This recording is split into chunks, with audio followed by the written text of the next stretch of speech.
welcome to In Their Own League. Today we have a very special episode.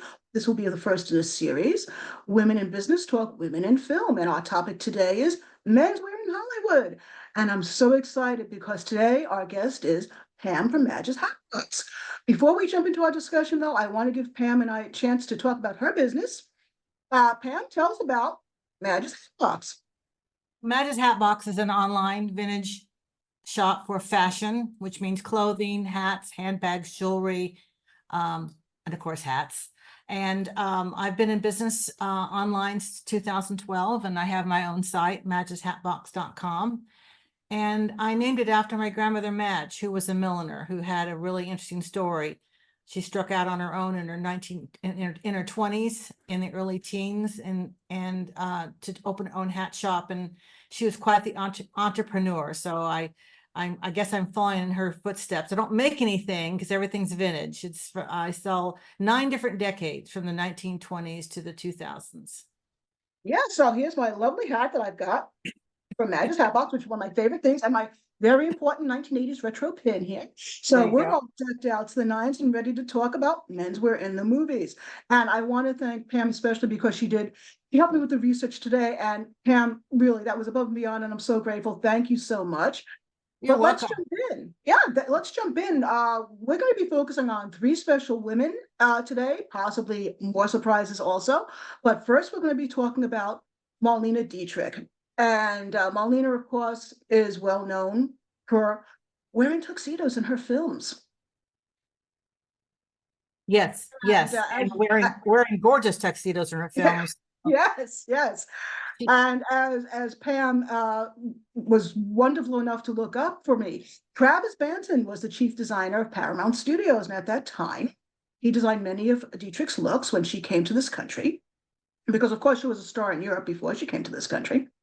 And when in Europe, she was also influenced by Coco Chanel's style, who also looked to menswear for her tailoring of her suits and her women's wear and her woman's line. But what was interesting about Dietrich was when she came to this country, this was before the Hays Code, when women had much more freedom in film to express themselves in front of the camera and behind the camera. Much more opportunity for them to be designers, directors, and to be creative as actresses. Dietrich certainly set standard. So let's talk about a couple of her films. There was, as you said, Ship of Lost Men, The Blonde Venus, where she was a cabaret singer. And one of my favorites, Morocco, because at that time it was so scandalous for Marlene to show up as a cafe singer, of course, in a full tuxedo with top hat, of course, her signature look. And what do you think was the influence here? I mean, this was really a shocking situation for women of the time. Do you think that kind of really just rocked their world? Because clearly she became a sensation in America. Yes. I think accents, number one, help with American audiences. Both men and women actors who have an exotic yet understandable accent tend to come off as sexy. But Morocco is definitely one of my favorite movies because it just really is so sultry, and the soft focus they use in her movies and is just amazing. Yeah, I'm glad you mentioned that. That the camera work, it made her smoldering even more than she even was. I mean, they created this icon for Marlene. The way she was shot and how she was presented to an American audience was just something no one had ever seen before. It just rocked everybody back on their heels. Well, it's interesting because I've been a classic movie fan since middle school, and there are just certain stars that are inevitable. I remember seeing Rita Hayworth in a really, really early movie. Nobody knew her, but she had such star power in a mini role that even if you didn't know what you know now, you went, oh my God, she's going to be big because the camera just loves her. And there are just those people. And she was definitely one of them. I loved The Blonde Venus with the white tux. because it was, again, a tuxedo, number one. And to me, the white is really funny because it telegraphs, white telegraphs purity. And that's not what the movie's about. Seriously, not when we're talking about Marlena. So I love the juxtaposition of the fact that, and she's got a longer tailcoat, and she's got the, I don't know if it's lame or crystal lapels, and then the white top hat, and of course it's Cary Grant. Oh yes, let's not forget about him. Who we could make a whole discussion about him and his menswear, but yeah, and being influenced on men's dressing. But yeah, because his tailoring was always impeccable, obviously. But yeah, Dietrich really did set a tone that we could even still see today. I mean, the Emmys were just yesterday, 2 days ago, Yes. and there was Meryl wearing. Yes. A suit, wearing a pink suit. It wasn't white, it wasn't black, it wasn't with a top hat, but still, it was a suit. And it's just remarkable that women who, to this day, continue to wear menswear to make themselves look a certain way, that androgynous, but also I really believe that it's a way of reclaiming our power. Because obviously men were in control of the film industry. Even back then when women had so much freedom, much more than they have today. There was a way of reclaiming our agency and saying, no, we're important. Take a look at us. And I think that's so important, especially with our next topic, who is Katharine Hepburn. My favorite actress of all time. Mine too, Kate the Great. If there was any woman in all of Hollywood who reclaimed her agency from men and made her own style and her own signature statement, it was Katharine Hepburn. Just totally remarkable individual. As a woman, as an actress, just one of the icons of all time. And again, we can talk about her chief costume designer, but again, this was just Kate. Kate just wore her own style, her own clothes. Designers did design for her, but she didn't need any help expressing it. Well, and one of the things about Katharine Hepburn is, unlike Dietrich, I think Katharine Hepburn was just as famous for wearing menswear off camera and being comfortable and still looking tailored and looking good. So she would, most of the time when you'd get studio photos of her in a casual setting, she had pants on. And so even more reinforcement to women about reclaiming their power and being able to wear something comfortable. I think she maybe is the major influence on women's casual wear being available to them as far as pants, because she just looked good in them, and she always looks so comfortable in her own skin. And I think that comes across not only in her roles, but just in her daily life. You see a lot of publicity stills and posed pictures of actresses or actors. And I know whenever you saw Hepburn, it was like you said, it's just Hepburn. And especially later on in her career, where she had a little bit more say. So it was the whole package. It was what you saw on the screen and also what she wore in real life. Absolutely. I mean, you mentioned that Adrian, MGM's chief costume designer, worked with her with her menswear look. But honestly, this was just Kate. This was just Kate being Kate. Though one of your favorite films that you mentioned was Christopher Strong. That was an interesting film. Yes. Because you have her wearing this very snug thing. Costume as a moth, you could say. Yes. She plays a woman aviator. Yes. And that was not menswear. That was very striking. And I'm wondering how Kate felt. I think would not have been comfortable. Well, that was earlier in her career, so I don't know that she had a lot of sway. I like to go to my personal favorite movie of all time, which is The Philadelphia Story. It's Katharine Hepburn, Cary Grant, and Jimmy Stewart. So, I mean, that's kismet to me. And she wears a lot of pants in that movie. And she did the play. She brought the movie to Hollywood. It was her vehicle. I don't know if she was credited as a producer, but she pretty much, was a producer on that movie. And a lot of the casual scenes, she's wearing these beautiful pants and sweaters with the shoulders, or she's wearing an evening pantsuit. And you could see now that she's more in control of her own career, you know, how she wants to look. Now she can glam up in a gown, obviously, and does. But in that movie, and also in one of her earlier movies, Stage Door, which is one of my favorites because it has so many actresses in it that were famous in their own right. Eve Arden and Ginger Rogers. And Ginger Rogers wears several, she has a wonderful lounging outfit, and so does Katharine Hepburn when they're in the boarding house. It's a movie about starlets in a theatrical boarding house wanting to get their break on Broadway.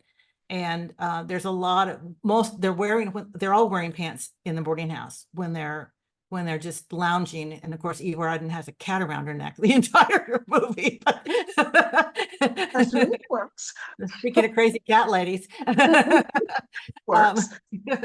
But you see a lot of again, the influence, and that's early because that's 1937, which is pretty early. And you just see in real life, these women, they're hardworking, they're taking part-time jobs, and when they're home, they're just relaxed and in, of course, marvelous outfits, but they're still pants. I don't look that good when I'm lounging around the house.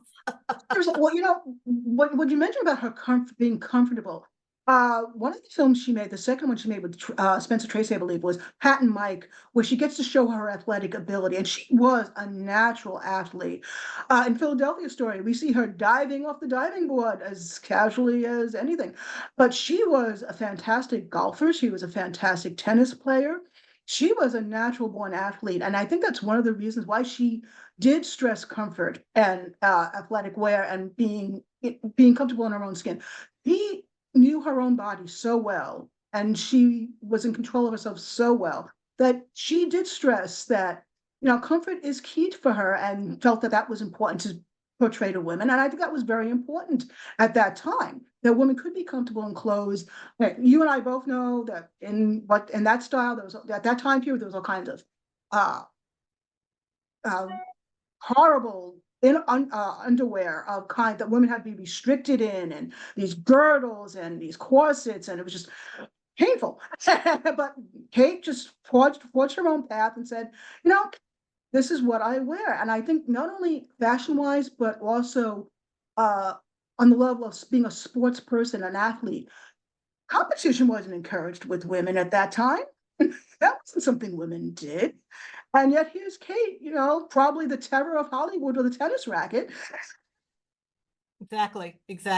Yeah, I'm sure she intimidated women and men equally with that tennis racket. But the point is that she really was an iconic influence for women, even to this day, certainly at that time, to be comfortable, to be athletic, to be successful, to be competitive at a time when women were thought to, you know, be restricted to home life, horrible corsets and undergarments, as I said, and child rearing. She broke all the molds. She didn't just break one mold, she broke all of them.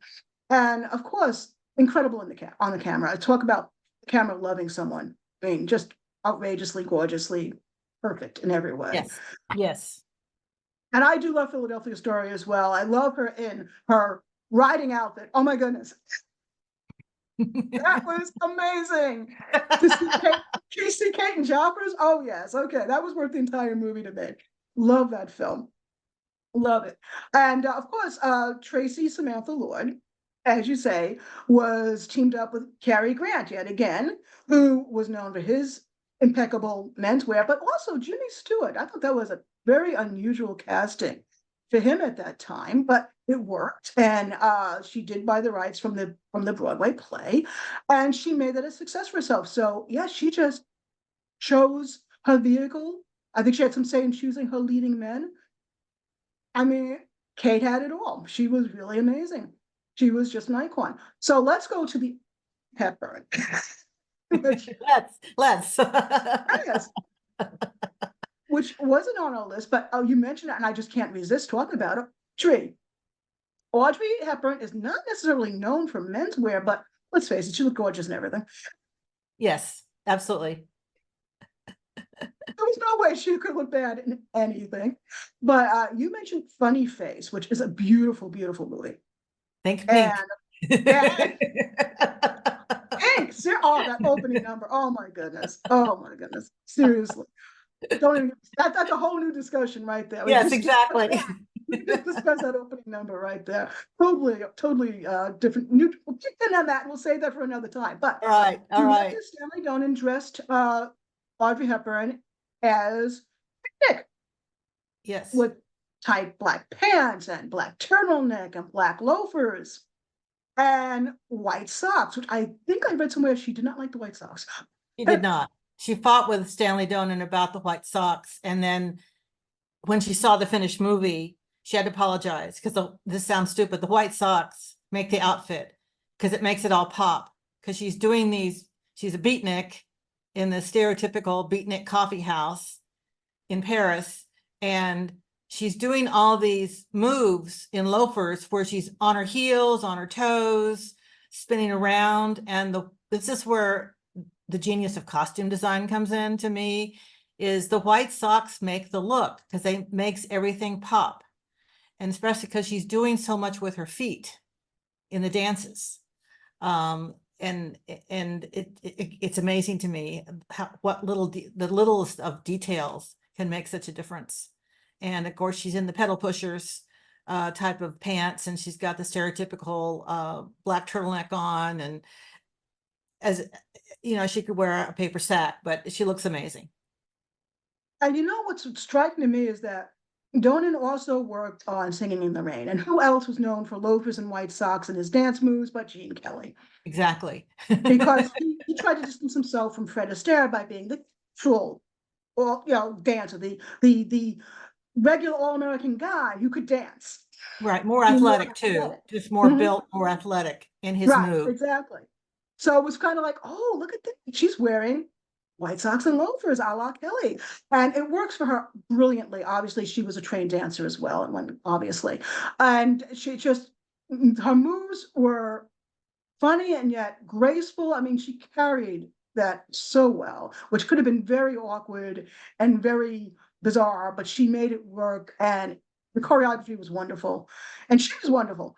But again, what you say is the simplicity of it, because that costume was so pared down to essentials. Those white socks were like, wow.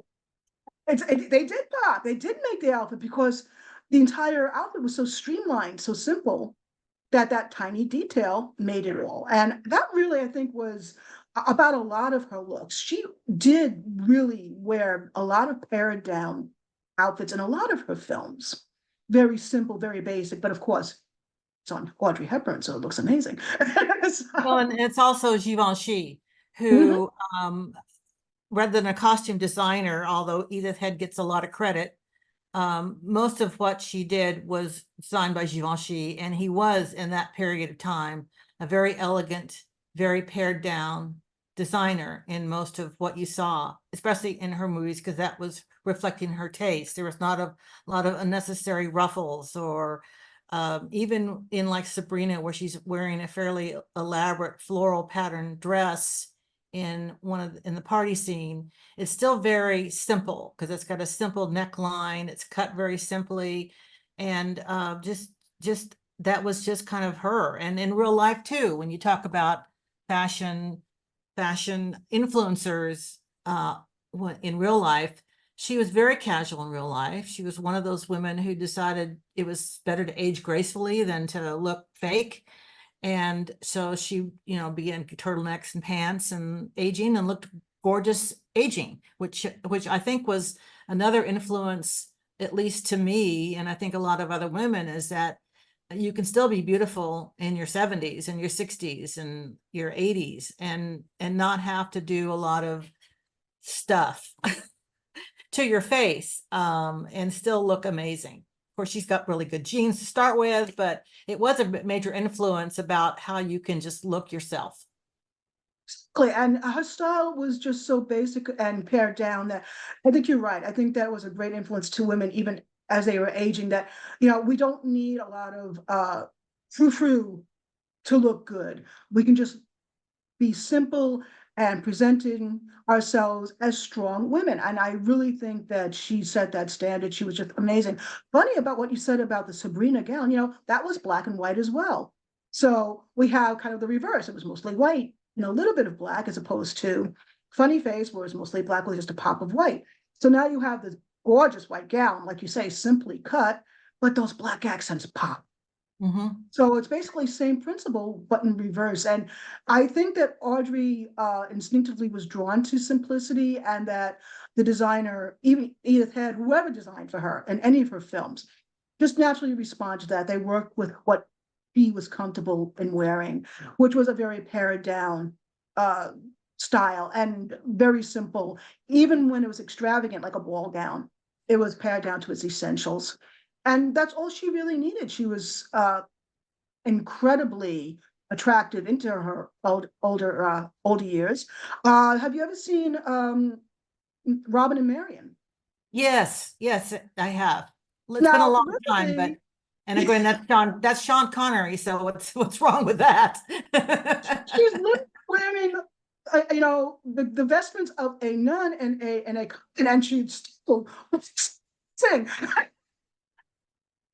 So, literally, she could paper bag or coarse spun fabric from the Middle Ages and still look stunning. The woman was just an icon. She was incredible.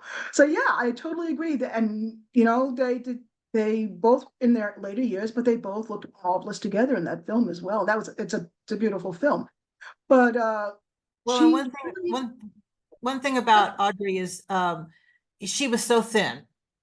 I think genetically, and also just because of the hardships of her early life, you wouldn't want a bunch of flounces on her and ruffles, and she'd get lost. If she'd get lost in the styles where it's humongous or what too much going on. So again, that's another reason why I think that the designer she had a lifelong friendship with, Givenchy, just knew her and knew what to put her in. she was petite. She was very thin. She wasn't exactly what Hollywood was expecting. I think, Hollywood likes to have women who are uh, tall and blonde, and we have this like this vision of what a Hollywood icon is, like Marilyn Monroe. And certainly she was not that. And yet she's a fashion icon onto her own right. She made her style. She made it work for her. I like to call them hot blondes and cool brunettes. And she was the ultimate cool brunette. She certainly was. I like that. That's very true. But then we're going to go into the more modern times, into the 70s here. Now we're talking about Diane Keaton, who is a hot blonde, and she's quite a brunette either. She again has made her own style, chiefly in the film Annie Hall from 1977. And as you say, I mean, she really did bring her own wardrobe into that film, but she had some help refining it with Ruth Morley, and Ralph Lauren had some influence, and you could see that. But what she did was kind of like what I'm wearing today.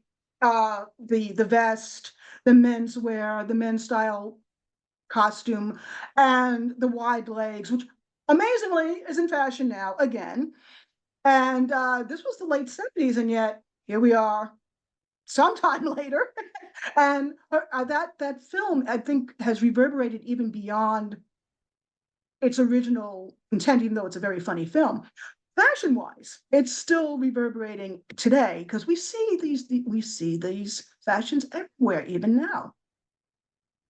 Well, I've read about all these actresses and movies, but this particular movie was right in my wheelhouse of high school. So boy, was I into this fashion. So this isn't just something I read about. This is lived information for me. It was a sensation what she brought to women's wear, and with the vests and the hats, and again the wide leg trousers, and it's just such a point in time in the 70s. But what she wears, as you say, never looks dated. A lot of 70s stuff. I love the 70s. A lot of 70s stuff can look fairly dated. You could walk in anywhere, I think almost any time frame in one of those outfits and blow people away because it's just timeless. And it's funny because I think Meg Ryan in the 80s picked up on her fashion and her Yes, own so. films. When Harry Met Sally, the menswear. She just kind of carried that ball and her own too.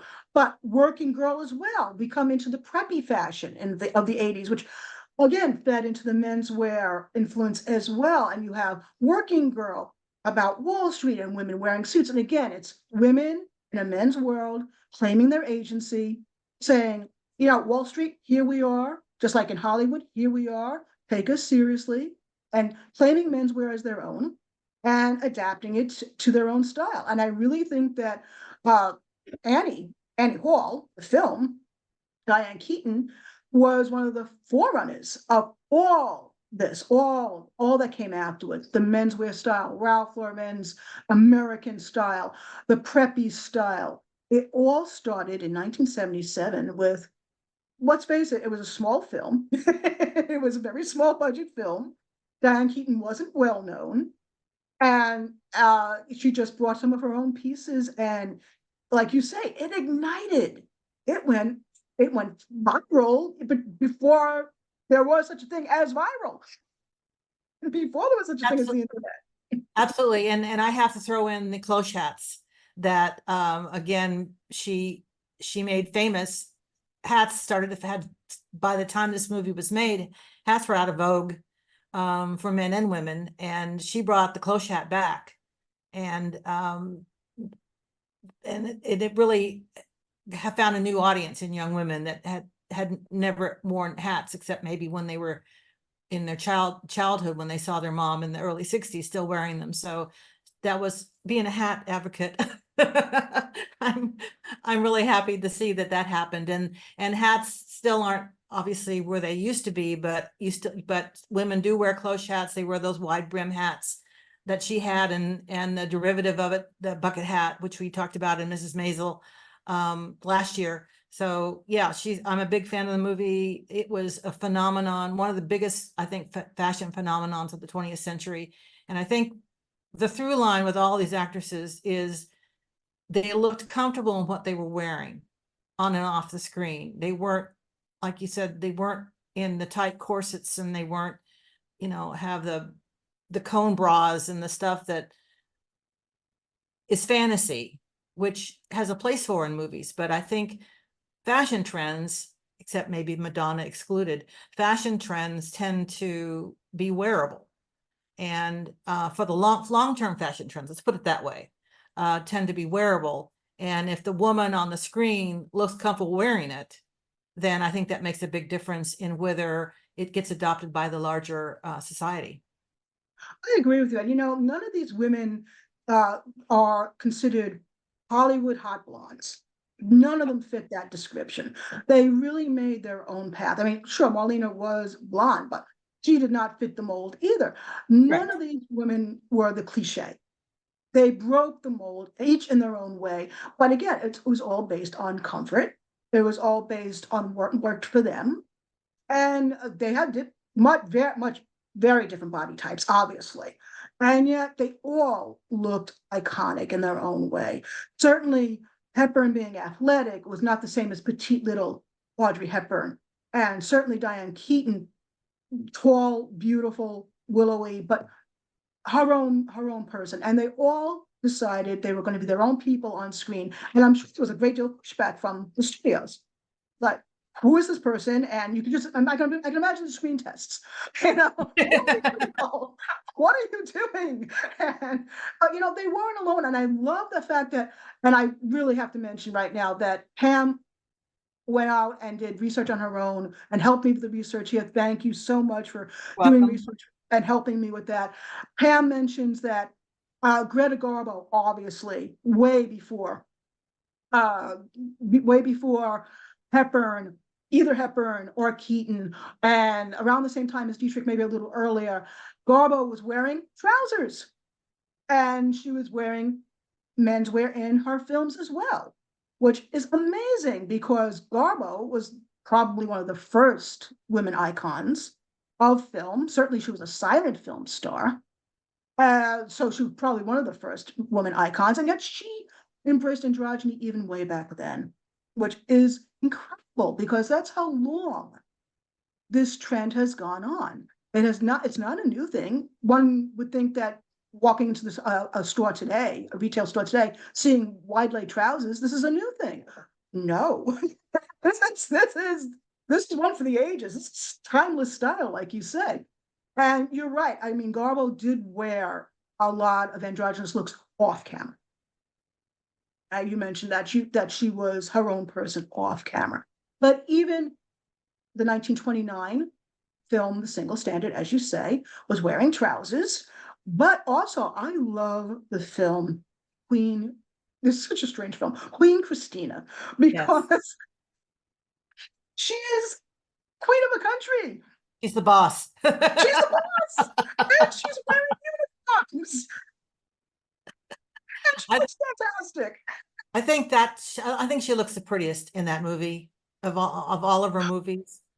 Seriously, it's like amazing.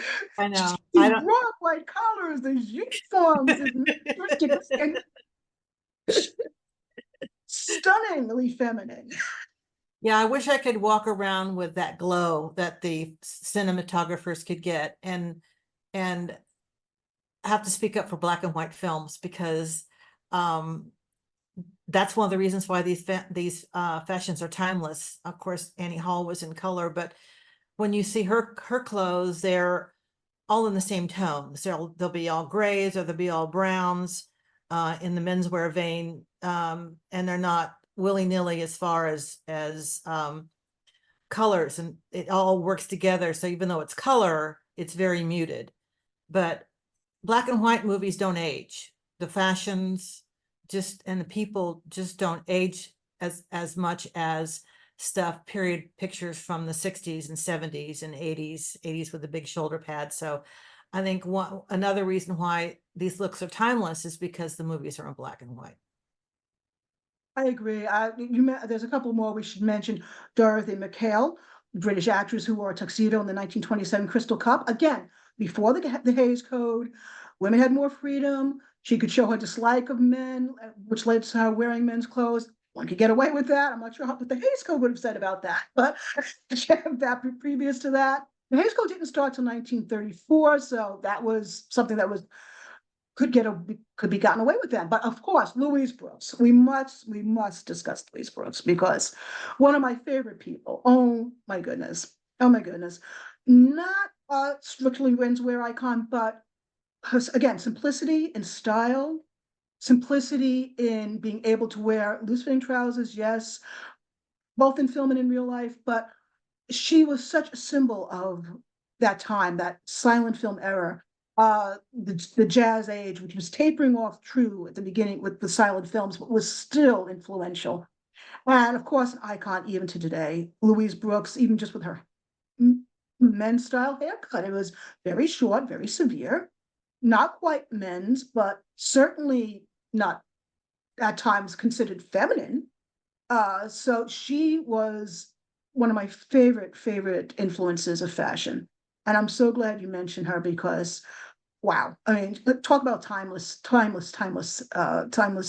fashion icon there.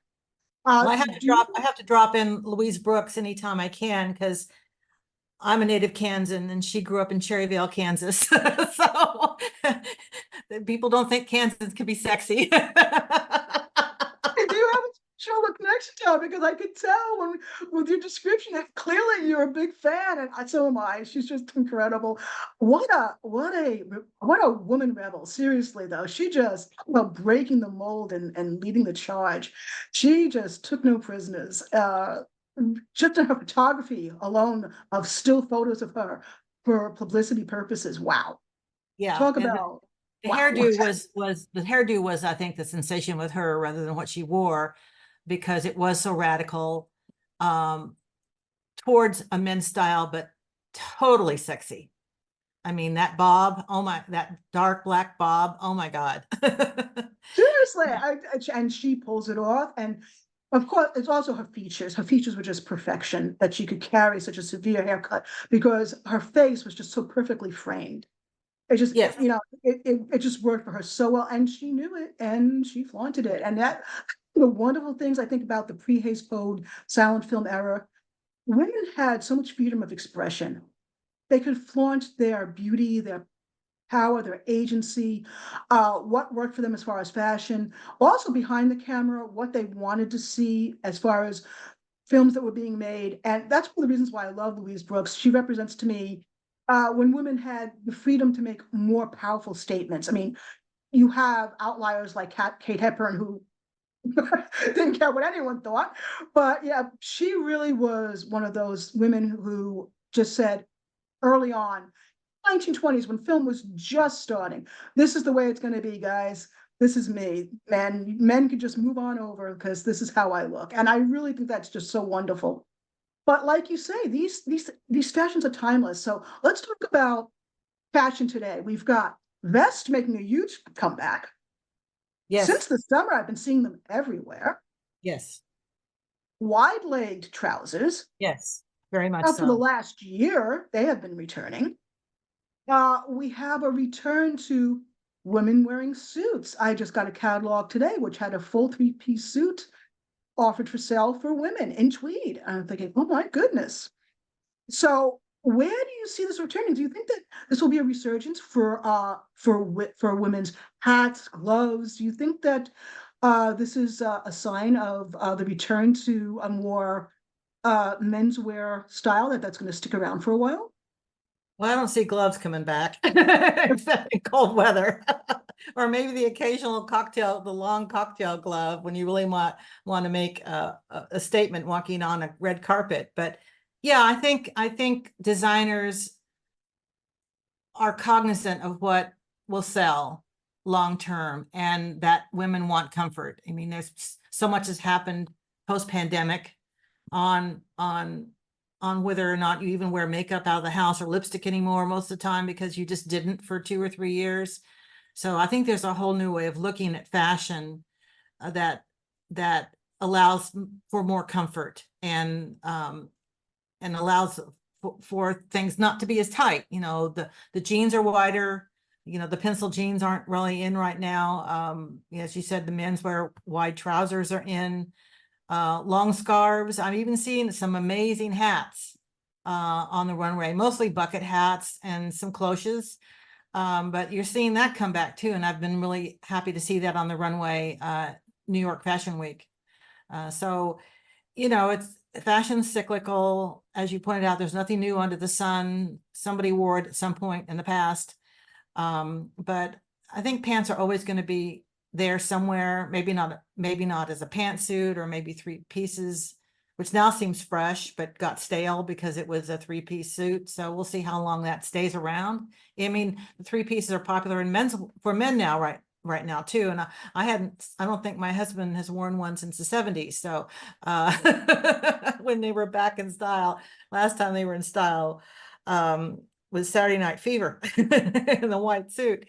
But it'll be interesting to see what happens. But pants are here to stay.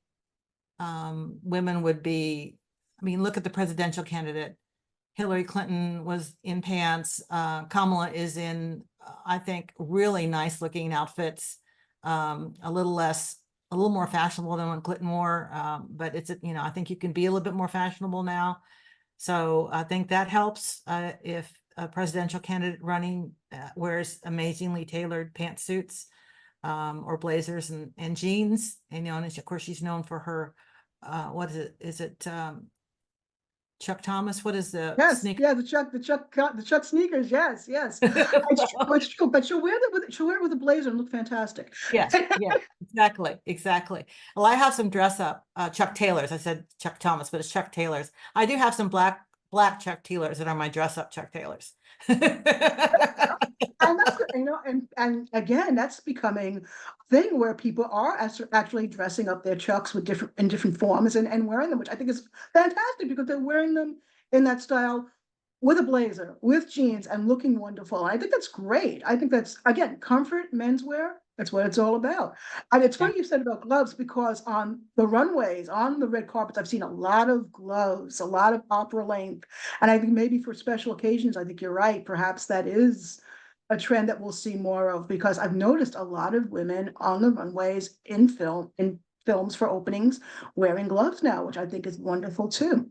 So anyway, Thank you so much, Pam. I'm going to be putting a link to your website below, and I'm going to also share a link with the previous discussion Pam and I had about Marvelous Miss Maisel's hats, because that was a lot of fun.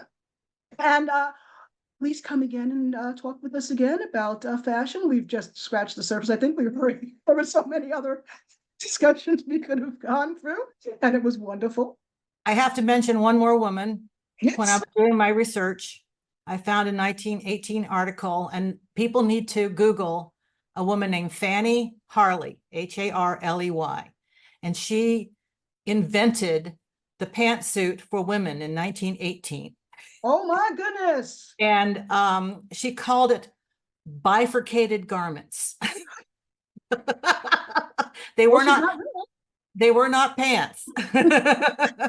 She's Because not men wrong. wore pants. And I'll provide a link to that to her as well. That thank you. That'll be a link below that will include too. So if you want to read more about her, she can, and bifurcated garments, you can do that as well. And it's been a pleasure. This was so much fun. I can't wait to post this discussion. It was wonderful. And again, please come back and talk with us again. We'll just scratch the surface of Hollywood fashion, and I hope to see you again soon. Absolutely. I'm all about the fashion. Call me anytime. Thank you. Thanks, Joan.